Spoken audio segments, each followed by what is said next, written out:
அஸ்ஸலாமு அலைக்கும் நண்பர்களே. பாலஸ்தீன் போர ஆரம்பிச்சு இன்னைக்கு 543 நாட்களை கடந்து போயிட்டு இருக்கு. இந்த நிலையில தான் பாலஸ்தீன் சம்பந்தமான நியூஸ் எல்லாத்தையுமே நம்ம சேனல்ல பார்த்துக்கிட்டு இருந்தோம். அன்பார்ச்சுனேட்டா அந்த சேனல் டெர்மினேட் செய்யப்பட்டதால அதே நேம்ல இன்னொரு சேனல் கிரியேட் பண்ணியிருக்கிறோம். ஸோ இந்த சேனலுக்குமே சப்ஸ்கிரைப் பண்ணி சப்போர்ட் பண்ணுங்க. வாங்க வீடியோக்குள்ள போயிடலாம். அன்பார்ந்த நண்பர்களே, பாலஸ்தீன் போர ஆரம்பிச்சதுலேருந்து நம்ம எல்லாருக்குமே தெரியும் மக்கள் எவ்வளவு கஷ்டப்பட்டுட்டு இருக்காங்கன்ட்டு. இந்த நிலையில தான் பாலஸ்தீன் மக்களுக்கு சாப்பிடுறதுக்கு சாப்பாடு கிடையாது, குடிக்கிறதுக்கு தண்ணி கிடையாது, அவங்களுக்கு இருக்கிறதுக்கு வீடு கிடையாது.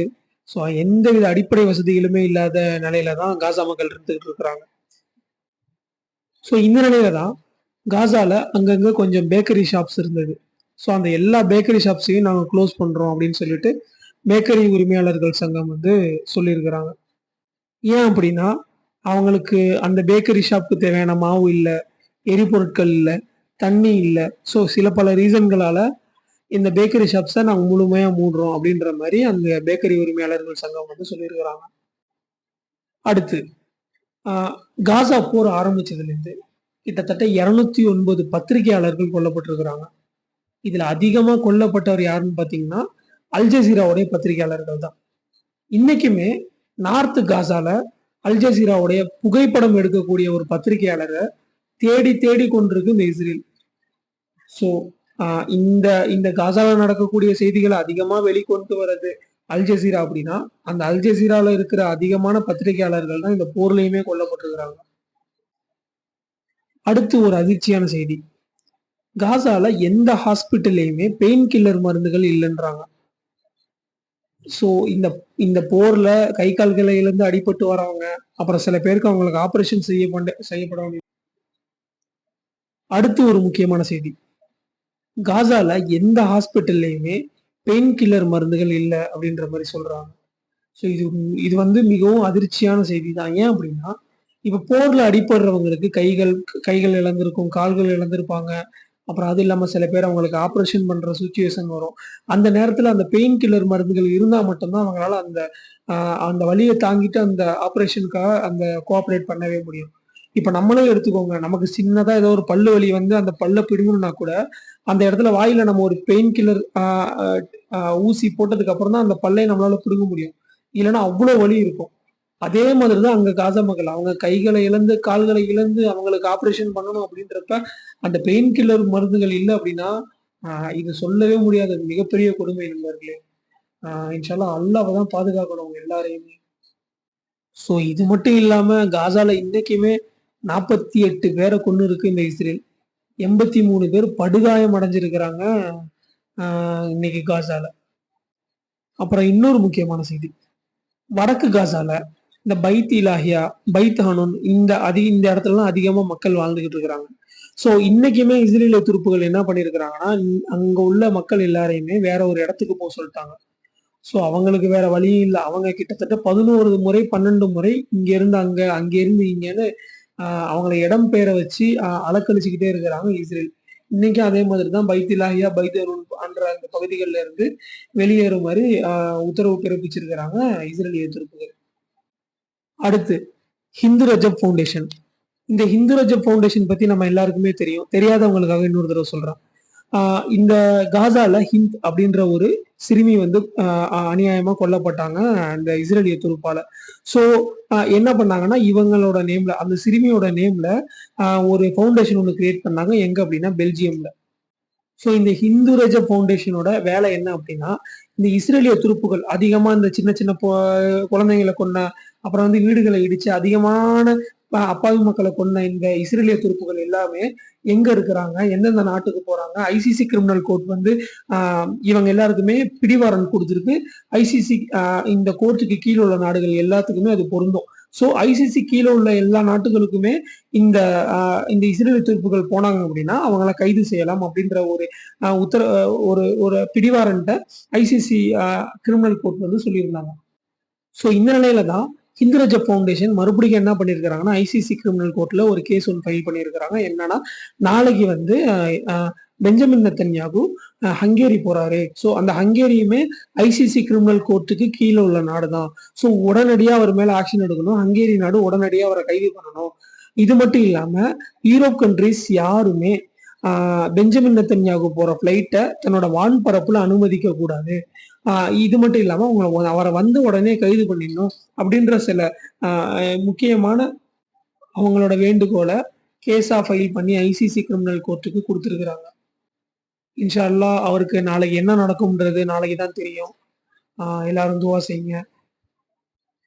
இன்னொரு மிக மிக அதிர்ச்சியான செய்தி, காசால இந்த செம்பிறை சங்கம் அதிகாரிகள் சில பேர் இருப்பாங்க. அது மட்டும் இல்லாம இன்னொரு மிக மிக அதிர்ச்சியான செய்தி என்னன்னா, காசால செம்பிறை சங்கம் அப்படின்ற ஒரு குழு இருக்கிறாங்க. அவங்க என்ன பண்ணுவாங்கன்னா, மக்களுக்கு சாப்பாடு கொண்டு போய் கொடுப்பாங்க. இது மட்டும் இல்லாம அந்த போர்ல அடிபட்டவங்களை கூட்டிட்டு போயிட்டு ஆம்புலன்ஸ்ல கூட்டிட்டு போயிட்டு ஹாஸ்பிட்டல் அட்மிட் பண்ணுவாங்க. ஸோ இந்த மாதிரி பொதுநல சேவைகள் எல்லாம் அவங்க பண்ணிட்டு இருப்பாங்க. இப்படி இருக்கிறப்பதான் அந்த செம்பிறை சங்கத்துல இருக்கிற ஒரு 15 பேரை காணும் அப்படின்ற மாதிரி செம்பிறை சங்கத்துல இருந்து சொல்லியிருந்தாங்க. ஸோ கிட்டத்தட்ட எல்லாருமே கெஸ் பண்ணிட்டாங்க, அந்த செம்பிறை சங்கத்துல உள்ள அந்த 15 பேரையும் இஸ்ரேல் தான் கொன்னு இருக்கும் அப்படின்ற மாதிரி. ஸோ என்ன நடந்திருக்குன்னா, அந்த 15 பேரையுமே ஆம்புலன்ஸ்லயே வச்சு கொன்னுட்டு அந்த ஆம்புலன்ஸை அப்படியே புதைச்சதா சில செய்திகள் வெளியே வந்திருக்குது.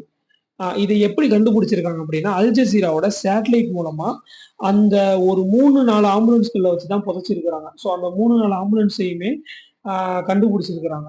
ஸோ இவங்க உயிரோடவே அந்த புதைக்கப்பட்டாங்களா, இல்ல அவங்கள கொன்னுட்டு அவங்கள அந்த பூமியில புதைச்சாங்களான்றது சரியா தெரியல. ஸோ இந்த மாதிரி ஒரு விஷயம் நடந்திருக்குன்றதை இன்னைக்கு அல் ஜசீரா கண்டுபிடிச்சு அவங்க அபிஷியலா வெளியிட்டு இருக்காங்க. எவ்வளவு பெரிய கொடுமை பாத்தீங்களா?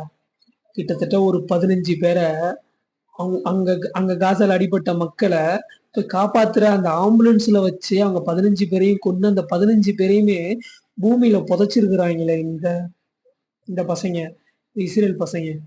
இவனுங்கெல்லாம் நல்லா இருப்பானுங்களா? கண்டிப்பா இல்ல. எல்லாருமே துவா செய்யுங்க. இவனுங்க அழியணும். இஸ்ரேலுன்ற ஒரு நாடு அழியணும், அமெரிக்கா அழியணும். இவனுங்களுக்கு எதிராக நீங்க எல்லாருமே துவா செய்யுங்க.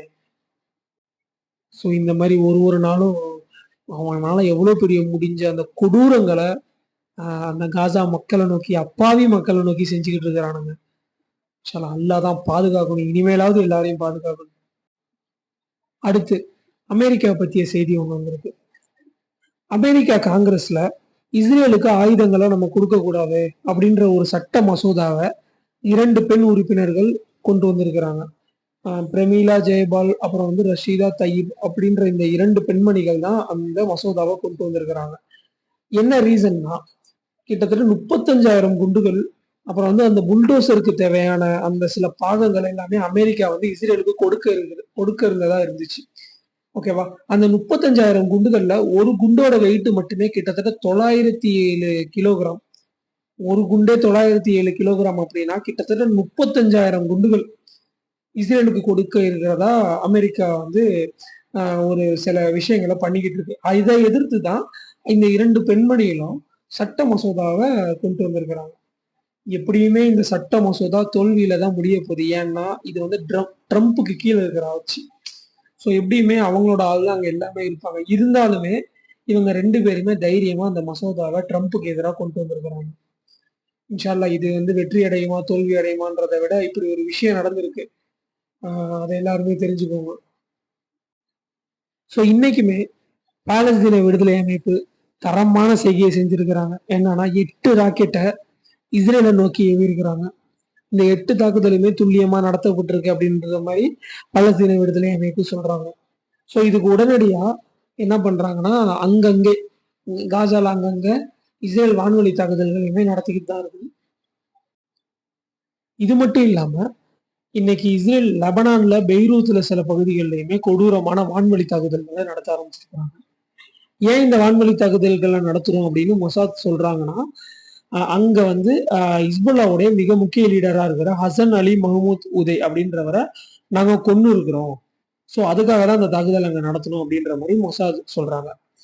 இவர் யார் அப்படின்னா, ஹிஸ்புல்லாவுடைய யூனிட் 3900 அப்படின்ற ஒரு குழு இருக்குது. அந்த குழுவுடைய ஒரு மிக முக்கிய பொறுப்பாளராக இருக்கிறாரு இந்த ஹசன் அலி மஹமூத் உதைங்கிறவர்.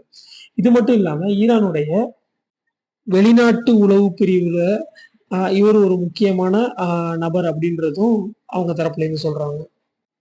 ஸோ இதை தொடர்ந்து தான் ஹிஸ்புல்லாவுடைய தலைவராக இருக்கிற நாயிம் காசிம் என்ன சொல்றாருன்னா, நீங்க தொடர்ந்து வரம்பு மீறுறீங்க, எங்க மேல தொடர் தாக்குதல்களை நீங்க நடத்திக்கிட்டு இருக்கிறீங்க, நாங்க வந்து சீஸ்ஃபயர் அக்ரீமெண்ட்டுக்காக தான் நாங்க வந்து வெயிட் பண்ணிட்டு இருக்கிறோம். நாங்க அந்த சீஸ்ஃபயர் அக்ரீமெண்ட்ல தான் இருக்கிறோம். ஸோ அதனால தான் உங்க மேல தாக்குதல் நடத்தாம இருக்கிறோம்.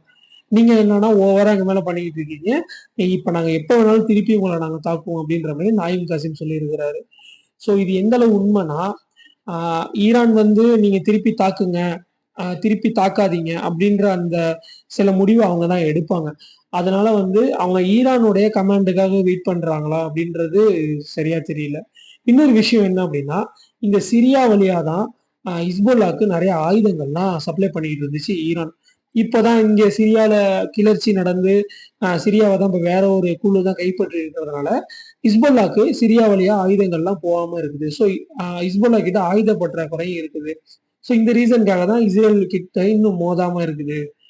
இப்படின்ற சில ரீசன்ஸையுமே சொல்லிக்கிட்டு இருக்கிறாங்க. ஸோ எது எப்படி போனாலும் ஹிஸ்புல்லா மறுபடியும் களத்துக்கு வந்துருச்சு அப்படின்னா, இஸ்ரேலுக்கு இது ஒரு மிகப்பெரிய பின்னடைவா இருக்கும் அப்படின்ற மாரி தான் எல்லாருமே சொல்றாங்க. ஸோ அடுத்து யெமன்ல யெமன்ல இன்னைக்குமே கொடூரமான வான்வழி தாக்குதல்கள அமெரிக்கா, சனா, அ சதா போன்ற இந்த பகுதிகள்ல வந்து பண்ணியிருக்கிறாங்க. இன்னைக்கு மட்டுமே கிட்டத்தட்ட 15 இடங்கள்ல ஏமன தாக்கியிருக்கிறாங்க. இதுல 4 பேர் ஷஹீத் ஆயிருக்கிறாங்க. ஸோ இதுக்கு ஹூதிகள் எந்தவித பதிலடி கொடுத்த மாதிரியும் நியூஸ் இன்னும் வரல. ஸோ ஹூதிகள் திரும்பி தாக்குனாங்க அப்படின்னா, அந்த செய்திகளையுமே உங்ககிட்ட வந்து நாங்க கொண்டு வந்து சேர்க்கிறோம். இது மட்டும் இல்லாம, தொடர்ந்து ஈரானுக்கும், அமெரிக்காவுக்கும் தொடர்ந்து ஒரு முறுகல் நிலை ஏற்பட்டுக்கிட்டு இருக்கு. ரீசென்ட்டா அமெரிக்காவுடைய அதிபரா இருக்கிற டொனால்ட் ட்ரம்ப், ஈரான் நீங்க வந்து அந்த அணு ஆயுத ஒப்பந்தத்துக்கு நீங்க வரணும். நாங்க சர்ச் பண்ணுவோம் அப்படின்ற மாதிரி சில ஒப்பந்தங்கள வந்து டொனால்ட் ட்ரம்ப் வந்து ஈரான நோக்கி வச்சிருந்தாரு. ஸோ இதுக்கு வந்து ஈரான் ஒத்துக்கல. அ உடனே அமெரிக்கா என்ன பண்ணிட்டாங்கன்னா, அவங்க மேல நாங்க மறுபடியும் பொருளாதார தடைகள்லாம் உங்க மேல நாங்க போடுவோம். இது மட்டும் இல்லாம உங்க மேல நாங்க குண்டு மழை பொழிவோம். ஆ உங்கள அழிச்சிருவோம் அப்படின்ற மாதிரி அமெரிக்கா வந்து அவங்க சைட்ல இருந்து வார்னிங் குடுத்திருந்தாங்க. எது எப்படி போனாலும் அமெரிக்கா வந்து டைரக்ட்டா ஈரான தாக்க போறதில்ல. யார் மூலமா தாக்க போறாங்க அப்படின்னா, இஸ்ரேல் வந்து இஸ்ரேல் மூலமா தான் தாக்க போறாங்க.